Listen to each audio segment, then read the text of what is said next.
factor is deforestation for domestic energy driven by the high cost of electricity and gas. The majority of the population still use firewood and charcoal. Another cause to climate change and destruction of natural resources is environmental pollution caused by developed countries with big industries.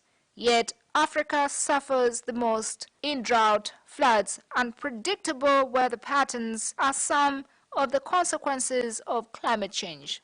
In order to address the effects, we have no choice but to assume a united approach.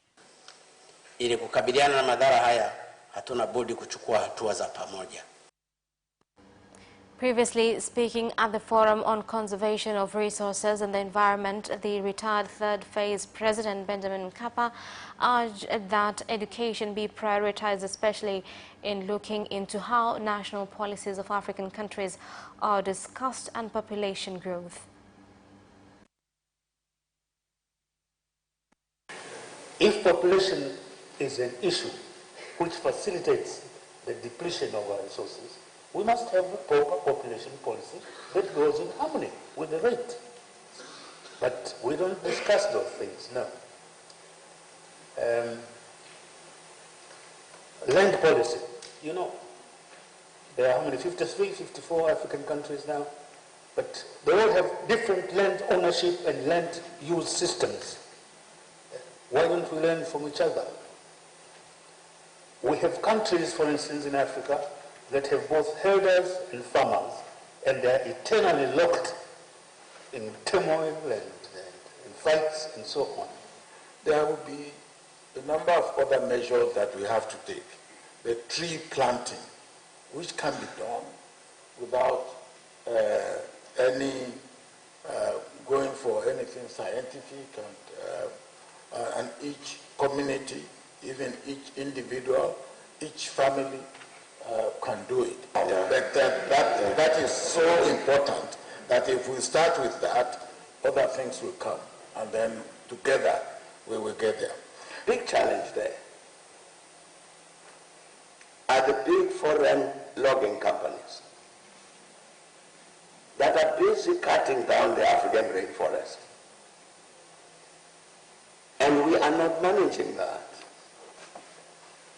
Great expanses, we are losing great expanses of the African rainforest. Our colleague from Madagascar spoke about this. But it's a very serious problem. If, for instance, even you look at it from a different context, the conflict that took place in the Central African Republic, a lot of it was paid for by these loggers. The convoy of the Defense and Safety Committee in Kiela district, led by the District Commissioner Claudia Kita, has been ambushed and attacked by Mpuguti village, Makwale ward in Kiela district, leaving 2 people injured and 2 vehicles destroyed. The leaders were attacked while returning from Matema ward, where they were conducting an inspection visit of development projects where the Freedom Torch will pass through.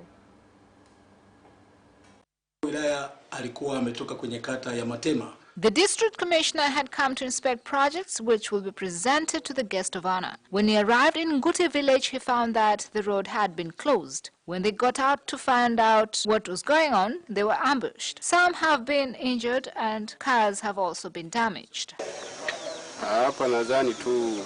People must be educated. It is the government's duty to supervise well so people can leave behind witchcraft beliefs. What happened is very unusual for top government officials and heads of security to be attacked like this. This has caused shockwaves, and a lot of people are asking how could this happen.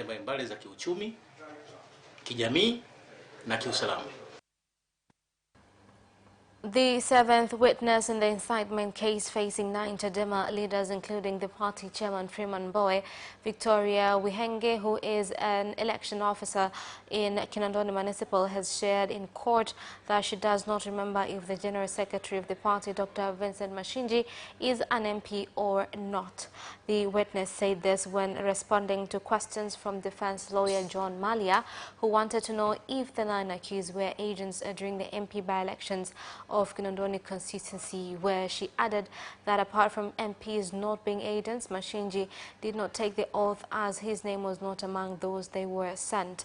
Apart from Mbowe, other accused in the case, including Tarime Urban MP Esther Matiko, Iringa Urban MP Peter Msigwa, Deputy General Secretary Zanzibar Salum Mwalimu, Kibamba MP John Mnyika, Kao MP Halima Mdee, Tarime Rural MP John Mheche, Bunda MP Esther Bulaya, and the party's General Secretary Vincent Mashinji are facing 13 charges, which include conspiracy to conduct an illegal gathering. Now, moving on, the Zanzibar Anti-Corruption and Economic Crimes Authority, ZICA, has succeeded in capturing an Indian national, Rahim Duga, at the Zanzibar airport, accused of trying to bring into the country drugs illegally. I would like to say that the ZICA authority has detained that person for allegedly bringing into the country various products which are really said to be medicines in a way that is against the regulations and procedures of the country. Therefore, according to Section 45 of the Law Number 1 of 2012, which is against corruption and sabotage of the Isles' economy, we are charging this man with bringing products into the country which are against the regulations and procedures of the country. I would like all of you to understand me perfectly. The task of verifying whether these drugs are fit for human use or not is not my job. I would also like to say that the person who is supposed to verify whether these drugs are fit for human consumption or not is a special expert who has been selected to perform this particular job. For example, I could say that these drugs are fit to be used by people, while those drugs over there are supposed to be used by animals. The Deputy Minister of Health, Community Development, Gender, Early and Children, Faustin Longolile, has directed Tanzanians to follow the principles of medicine use and not take medication unless it is prescribed by a doctor, so as to avoid negative consequences and protect their health. The Deputy Minister said this during a visit by the Budget Committee from the House of Representatives in Zanzibar that came to see various activities being implemented by TMDA.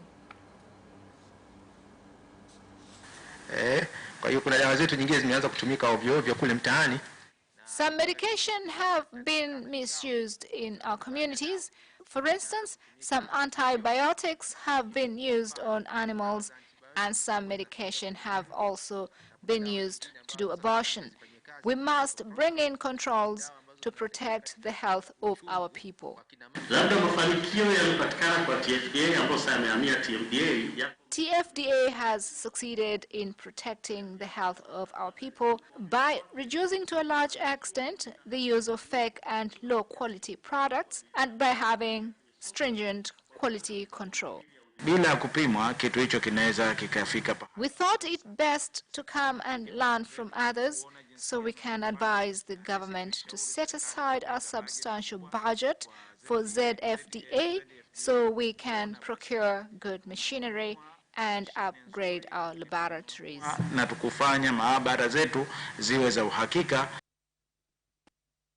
Residents of Masengwa and Samoye in Shinyanga district have complained of a water project being constructed at a cost of 4.2 billion shillings not being completed for 2 years, causing inconveniences to residents having to walk a long distance in search of water.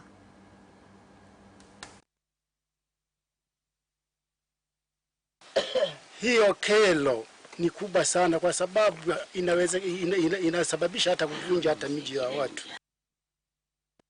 And that is the end of national news. International news follows shortly.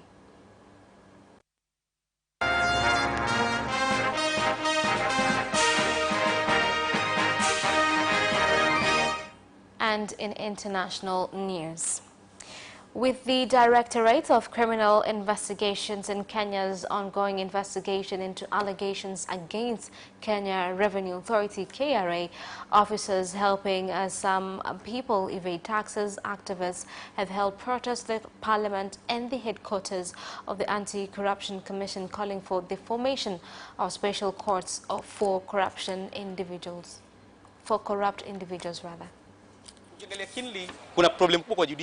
If you look keenly, there are judicial problems because our system allows lawyers to be magistrate with judges. Imagine if a lawyer has been corrupt or at some point has been working with corrupt leaders, and that lawyer gets promotion to be a judge. What performance do you expect him to do? From defending criminals' background, how can he incriminate his or her friends? We wrote our petition for EACC to have their own court, so that whoever will be arrested, there is no need of sending them to the judiciary. They can prosecute someone from here. And once a person is arrested on corruption practices, there is no need of investigations.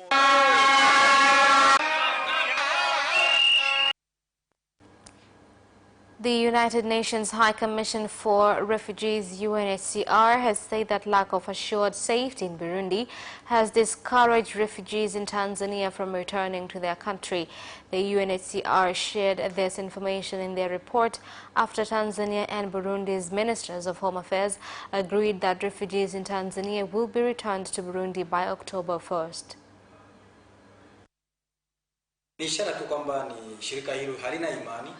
This is an indication that the organization is not certain of security improvements in the country, although the government says otherwise, despite the fact that the government of Tanzania and Burundi agreeing on returning 2,000 refugees back to home every week have tended to ignore UNHCR organization. There is a team exchanging communication every now and then. What is supposed to be done is for UNHCR to be part of the team, because honestly, Burundi is ready to take back her citizens, because the situation at home has changed. Lucha youth have held a protest in Goma to the United Nations offices asking MONUSCO to leave as they have failed to prevent the ongoing murders in Beni. We want security to be boosted in the Democratic Republic of Congo. If we are not safe, there shall be no changes in this country. MONUSCO must leave Congo. They seem to be here for tourism purposes and not performing tasks that the United Nations sent them to do here. We don't see the impact of their work. And that is the end of international news. Business news follows shortly after this break. Watch Business Edition as we talk to business leaders and experts in sectors that are transforming Tanzania's economy. To be rich, I have to be a business person. It's not an easy road at all. People need to understand. You must quickly think, how cost effective are you going to be? Business acts as a way in which it can bridge that gap. Business Edition will keep you informed on latest developments in the financial sector, extractive industry, tourism, agriculture,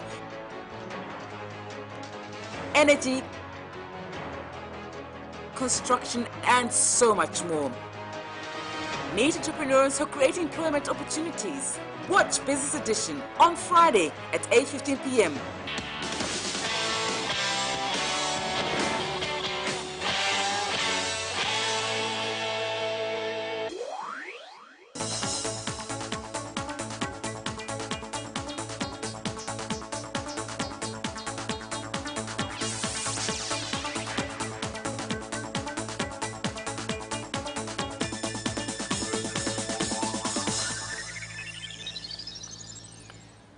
In business news tonight, The Minister of Agriculture, Jafar Hassunga, has said that permits to sell, harvest and for acquisition of business licenses have begun to be provided electronically so as to prevent bureaucracy that within the ministry, and thus urged entrepreneurs to begin using the opportunity.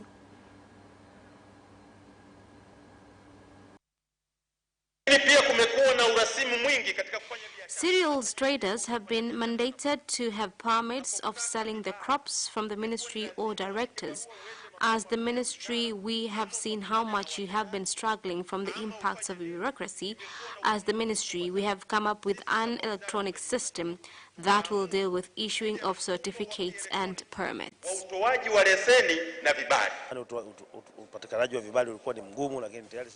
Of course, we had the challenge of getting permits, but we are glad that the government has seen that and found a permanent solution to the matter by getting permits online. Agriculture Development Bank is a bank that has been established for the purpose of supporting the agriculture sector. Although we don't have enough funds, we need to create different entities for helping people to get reliable capital.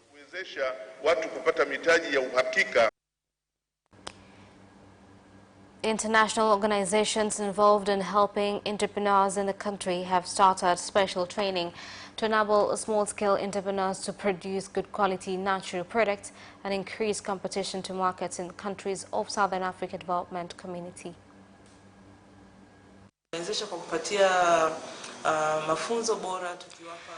We are supporting them by providing training, tools to work with, programs that will help them improve their business. The most important thing is emphasizing to all those engaging in this business is finding customers. My call to the government is to bring programs like this because they have the power of reinforcing changes on issues of climate change. Some farmers of cotton and other commercial crops in Uvinza District, Kigoma region have asked the government to catch and take action against harvest agents who have been deceiving and stealing from them by using rigid scales, something they claim has been a significant development setback for them. It has been a long time since we harvested cotton. Farmers are dying of hunger because we didn't sell our cotton. Maybe now, as experts are here, perhaps we may earn something. I am announcing today that brokers are not welcomed here. They should remain in town selling houses. Farmers, please, sell your cotton according to set procedures. We have the problem of weighing machines. There are quite few here. Thus, the ones that will be bought should be inspected and certified by the Department of Weighing. And that is the end of business news. Sports news follows shortly after the break. We'll be right back.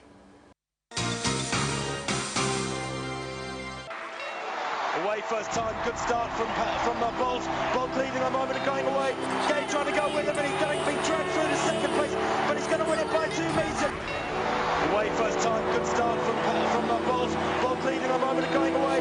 Gay trying to go with him and he's going to be dragged through to second place, but he's going to win it by 2 meters.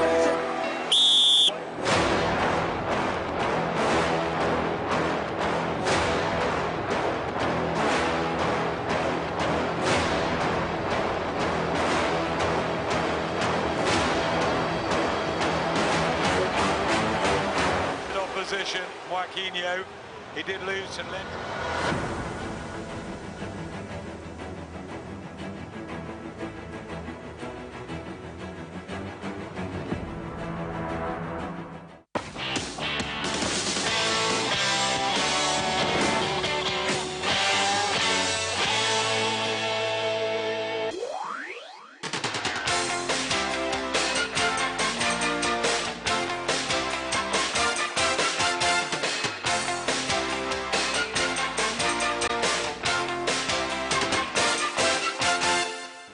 Welcome back, and in sports news.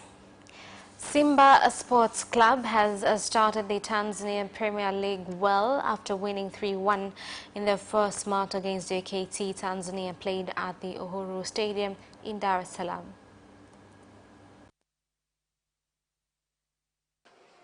You know, before the game, we knew that it will be difficult because we were affected this week by this elimination. So I asked the player to make a very good start to try to score as soon as possible, and it was very good during 15 minutes, and we scored. Okay. After we play a little bit more, too much comfortable. Second half we came better. I asked them again to make the difference to score a second and a third one, so we did it. But after, to be honest with you, I'm pissed off regarding the 15 last minutes we made, because we have to score a fourth one, a fifth one, and instead of that, we are playing like children and we concede a goal. So for a professional team like us, no, that's unacceptable. Now moving on, eight boxers have done their weighing in ready for tomorrow's bout at the CCM Ilala Hall, where the winners will have the opportunity to fight abroad for more experience. Despite difficulties, Williams defeated 17-year-old Grand Slam rookie Katie McNally 5-7, 6-3 and 6-1 to move into the third round of the US Open in an electric night on Arthur Ashe Stadium. Against one of the all-time greats, Al McNally was a blank slate. This was Williams' 949th career tour level match compared to McNally's 10th. This year marks Williams' 20th US Open, while it was McNally's first. In total, the youngster had previously only competed in the main draw of 5 top-level events. We do apologize for the mixture of footage that story was about.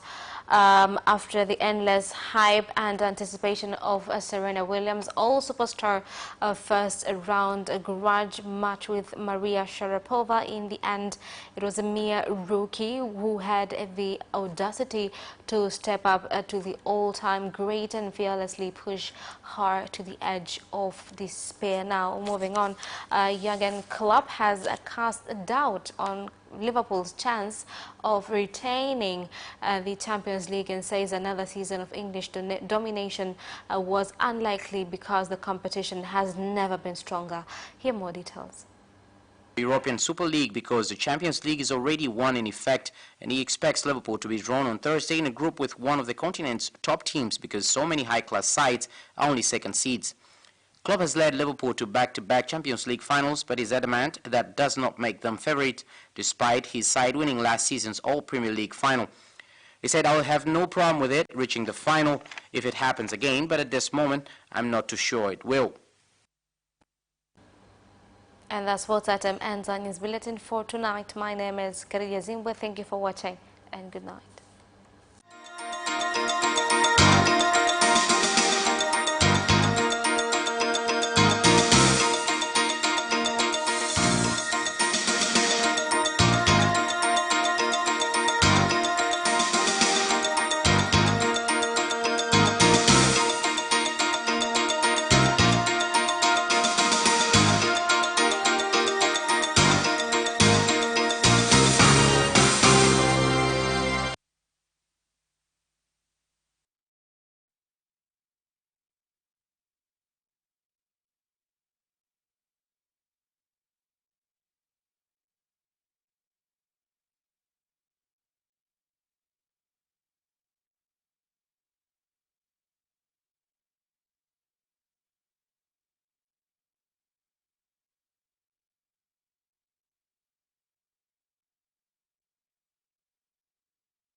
Operate in Tanzania and how Tanzania can benefit from the presence of this organization, of these embassies in the country. And you can only catch it on the Monday Agenda, which is aired every Monday 8:45 to 9:30 here on Capital Television. Stay tuned.